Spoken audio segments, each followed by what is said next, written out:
Anda kembali menyaksikan Lintas Banua Sepekan.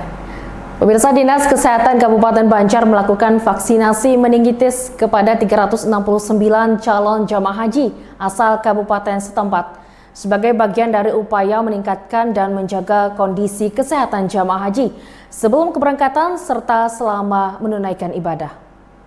Sesuai amanat Undang-Undang Nomor 8 Tahun 2019, pelaksanaan penyelenggaraan ibadah haji dan umrah harus memenuhi syarat kesehatan dengan tujuan memberi pembinaan, pelayanan, dan perlindungan sebaik-baiknya bagi jamaah haji. Vaksinasi meningitis ini bagian dari upaya pencegahan dan pengendalian penyakit meningitis yang diperlukan bagi pelaku perjalanan termasuk calon jemaah haji. Menurut Kabid Pencegahan dan Pengendalian Penyakit Dinas Kesehatan Kabupaten Banjar, Linda Yunianti, sedikitnya 369 calon jemaah haji asal Kabupaten Banjar telah mendapat vaksinasi meningitis jelang keberangkatan ke Tanah Suci. Untuk pas gratis, iya, gratis itu sudah termasuk di biaya. Biaya. Sebenarnya peranggaran sini, Bu. Untuk vaksin dari Kementerian Kesehatan. Iya, kita di drop vaksinnya, terus kita ambil ke provinsi, kita distribusikan di puskesmas. Jadi kita bekerja sama dengan teman-teman di puskesmas untuk kegiatan pelaksanaannya. Untuk usia itu semua rata-rata sesuai dengan ini kan, sesuai dengan panggilan kuotanya. Jadi memang diprioritaskan yang lansia, tapi yang lansia juga sesuai dengan ininya, dengan kuota panggilannya ya. Setelah pemberian vaksin meningitis pada calon jemaah haji, segera diinput ke dalam aplikasi Sistem Komputerisasi Haji Terpadu Bidang Kesehatan atau SESCO-HATES. Ahmad Ramadhani, Banjar TV. Informasi selanjutnya, RSUD Sultan Suryansyah Banjarmasin terus menambah layanan kesehatan bagi masyarakat. Kali ini dengan menghadirkan pelayanan CT scan 128 yang canggih sehingga bisa dengan cepat memeriksa seluruh bagian tubuh. Wali Kota Ibnu Sina didampingi Direktur RSUD Sultan Suryansyah Muhammad Saukani meluncurkan pelayanan CT scan 128 slice berlangsung di rumah sakit milik Pemko tersebut Kamis 4 Mei tadi. Ibnu bersyukur rumah sakit ini bisa mengoperasikan alat yang sangat canggih itu dengan cepat memeriksa atau mendiagnosa ke seluruh tubuh pasien sehingga bisa semakin meningkatkan pelayanan rumah sakit kepada masyarakat, di samping bisa pula dinikmati pasien BPJS. Alat tersebut sebenarnya sudah lama ada, namun baru dioperasionalkan sekarang. Alasannya karena sudah mendapatkan izin dari Badan Pengawas Tenaga Nuklir. Hari ini 4 Mei 2023 kita akhirnya bisa mengoperasionalkan layanan baru di Rumah Sakit Umum Daerah Sultan Suryansyah, yaitu CT scan 128 slice. Dan ini alat sangat canggih sekali dan saya berharap ini bisa semakin memberikan peningkatan layanan Rumah Sakit Umum Daerah Sultan Suryansyah. Dan tentunya kita terus berupaya agar memberikan layanan terbaik kepada pasien dan warga kota Banjarmasin. Nah, memang baru bisa dioperasikan sekarang karena izinnya harus ke Bapeten dan itu sudah keluar izinnya. Ya, mohon doanya, mudah-mudahan ini bisa dipergunakan dengan sebaik-baiknya. Apalagi sebetulnya layanan canggih ini bisa ditanggung oleh BPJS. Jadi, itu sangat bermanfaat sekali.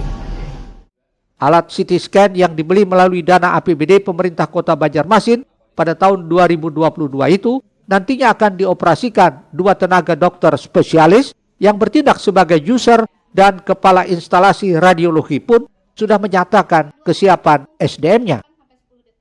Dibeli melalui dana APBD pemerintah kota Banjarmasin, jadi melalui anggaran di 2022. Kemudian kita memiliki 2 tenaga dokter spesialis radiologi yang akan bertindak sebagai user untuk penggunaan CT scan ini. Keunggulannya alat ini cepat untuk mendeteksi, untuk mendiagnosa, termasuk yang bisa membantu dengan cepat karena pengerjaannya cepat. Kemudian dia bisa untuk low dose radiasi, tergantung kita mau pemeriksaannya apa. Gitu. Ya, karena alat ini sudah canggih sehingga juga dia memiliki artificial intelligence, AI yang baik. CT kepala, seluruh tubuh bisa melakukan. Jadi tergantung dokternya yang mengirim mau meminta pemeriksaan CT apa. Misalnya CT kepala atau CT torak, CT abdomen. Alat ini sendiri hanya terdapat 2 di Kalimantan Selatan, yaitu di RSUD Sultan Suriansah dan RSUD Ulin, Banjarmasin. Eko Anggoro, Banjar TV. Informasi lainnya, pemirsa, Dinas Penanaman Modal dan Pelayanan Terpadu Satu Pintu Kota Banjarmasin kembali melaksanakan program Ma'urus Perizinan Usaha Langsung Tuntung atau Manuntung di Kecamatan Banjarmasin Utara. Kami hadirkan informasinya untuk Anda. Program Manuntung merupakan pendampingan pemerintah untuk masyarakat dalam pembuatan nomor induk berusaha NIB bagi usaha perseorangan di Banjarmasin. Tentu ini bisa memudahkan masyarakat untuk mendapatkan NIB secara sistem online Single Submission OSS atau penyelenggaraan perizinan berusaha berbasis risiko. NIB ini bisa digunakan masyarakat untuk pengajuan pinjaman di perbankan dalam melakukan kegiatan usaha seperti pinjaman atau ikut program Wirausaha Baru WUB di Banjarmasin dengan proses yang sangat cepat. Ini adalah upaya kita agar masyarakat kita yang punya usaha itu terdata dengan baik dan punya izin. Nah, izin ini kan bisa dipakai, NIB ini kan bisa dipakai untuk pengajuan pinjaman, termasuk juga ikut program Wirausaha Baru Kota Banjarmasin. Nah, sehingga kemudian masyarakat kita yang hari ini optimis segera pulih dari pandemi, mudah-mudahan bisa berusaha dengan baik. Dan izin-izinnya ada sehingga kemudian ketika ada program-program pemerintah atau mungkin dicek perizinannya bisa menunjukkan izin. Dan ini sangat-sangat mudah, sangat-sangat mudah, hanya membawa KTP atau keluarga dan punya handphone untuk memverifikasi SID-nya. Karena ini kan online. Dan target hari ini di Kecamatan Banjarmasin Utara ini 100, tapi tetap dibuka sampai siang nanti. Sementara itu, Kepala DPM PTSP Banjarmasin Aryani menyatakan program Manuntung di Banjarmasin Utara merupakan program kelima yang dilaksanakan. Karena ini program inovasi dinas setelah melihat antusias masyarakat cukup tinggi sehingga ke depan akan dilaksanakan berkesinambungan.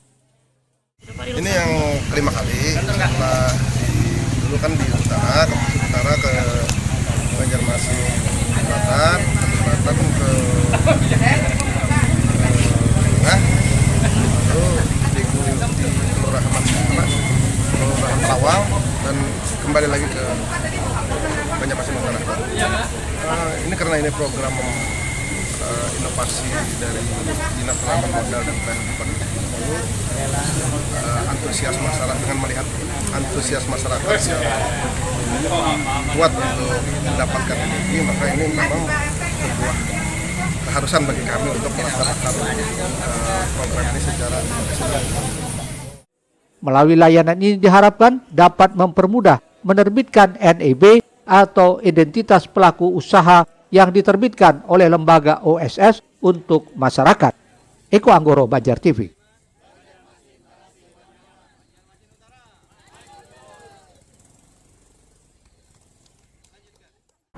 Kita ke informasi lain, pemirsa, pemerintah Kota Banjarmasin bergerak cepat menyerahkan bantuan kebakaran yang menghanguskan puluhan rumah di Jalan AS Nasution, Kelurahan Gadang, Kecamatan Banjarmasin Tengah.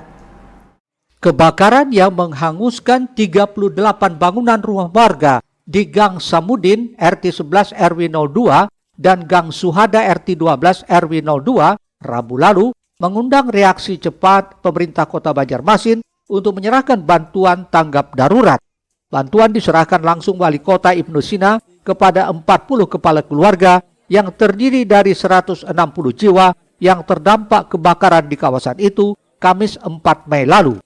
Tak hanya bantuan tanggap darurat dari Dinas Sosial, Pemko juga turut memberikan bantuan tunai 3 juta rupiah dari bagian Kesra Kota Banjarmasin dan Basnas Kota Banjarmasin Rp500.000 per kepala keluarga. Ibnu menghimbau masyarakat untuk berhati-hati terhadap musibah kebakaran. Apalagi secara nyata di lapangan, kawasan ini perlu ditata karena rumah sangat dempet dengan bangunan kayu dan lama. Bisa saja kondisi korsleting atau arus pendek menyebabkan cepatnya terjadi kebakaran. Kami tidak henti-hentinya menghimbau kepada warga kota, apalagi tempat kita ini sering terjadi kebakaran. Harapan hati-hati di rumah, terutama untuk arus pendek, kemudian juga di dapur, kompor yang berpotensi terjadinya ledakan atau kebakaran. Kita coba cegah dan tidak salahnya setiap RT memberikan peringatan kepada warganya untuk tetap berhati-hati di rumah. Kalau keluar rumah pastikan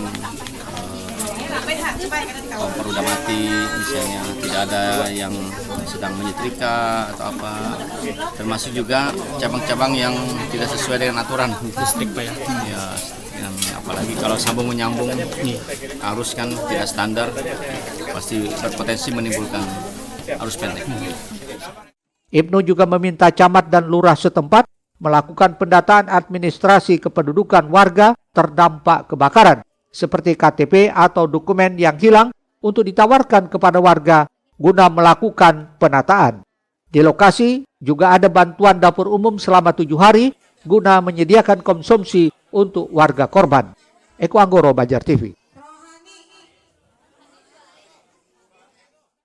Pemirsa, LK3 Banjarmasin bersama PSMTI Kalsel, PT, dan Alemo Films menggelar peluncuran perdana sekaligus diskusi film dokumenter Tionghoa Banjar di arus yang sama.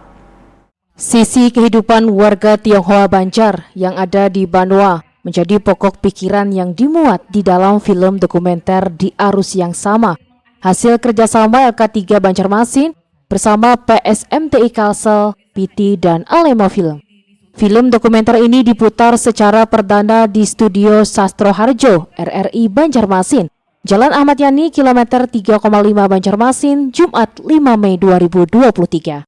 Selain nonton bareng, dalam kesempatan tersebut juga dilakukan diskusi bareng, menghadirkan beberapa narasumber, diantaranya Kepala Dispersip Kota Banjarmasin Ihsan Al-Haq, aktivis Ormas dan NGO Berry Nahdian Furqon, pelaku seni Noviandi Saputra, aktivis perempuan Nanik Hayati, dan perwakilan dari media massa Ratna Sari Dewi. Melalui film dokumenter ini diharapkan bisa menjadi pemicu dalam meningkatkan kerekatan antar keberagaman umat berbangsa, khususnya di Banua. Ini akan, saya meyakini, ini akan memberikan pesan yang kuat, ya, pesan yang kuat bagi kita semua, terutama bagi generasi muda, generasi milenial, bagaimana kemudian peradaban, pembauran, ya, berbagai etnis dan sebagainya itu bisa terjadi. Ya, kita kan hanya ditawarkan saat ini generasi milenial itu hanya dicekoki jargon-jargon toleransi, ya, apa namanya, kemudian apa jargon-jargon pembauran, berbagai kita terdiri dari suku bangsa, etnis dan sebagainya, tapi seperti apa? Seperti apa pembauran itu terjadi dan seterusnya. Nah, saya kira film dokumenter ini salah satu kemudian mampu memberikan, ya tentu memang tidak keseluruhan. Tadi ada kritik-kritik tentang bagaimana beberapa gambaran pembauran terhadap masyarakat pribuminya itu tidak terlalu terlihat dan seterusnya. Saya kira tidak persoalan itu kan bisa nanti dibuat di dalam berbagai episode kedepannya, gitu kan. Di Banua sendiri terdapat 3 etnis besar yang bermukim selama puluhan tahun sejak masa lampau, yakni etnis Banjar, Dayak, dan Tionghoa. Untuk itu, melalui film dokumenter ini menjadi salah satu sarana pendokumentasian sejarah agar bisa terus diketahui dari generasi ke generasi. Erwin Yudanuari, Banjar TV. Ya pemirsa, tak terasa sudah 60 menit kami membersamai akhir pekan Anda di Lintas Banua Sepekan minggu ini, edisi 7 Mei 2023. Semoga informasi yang kami sajikan dapat menambah wawasan dan pengetahuan untuk kita semua. Kita berjumpa kembali minggu depan di Lintas Banua Sepekan hanya di Banjar TV. Akhirnya saya Linia Stalina beserta tim undur diri dari hadapan Anda. Terima kasih, selamat menikmati hari Minggu bersama keluarga dan orang terkasih. Sampai jumpa, wassalamualaikum warahmatullahi wabarakatuh.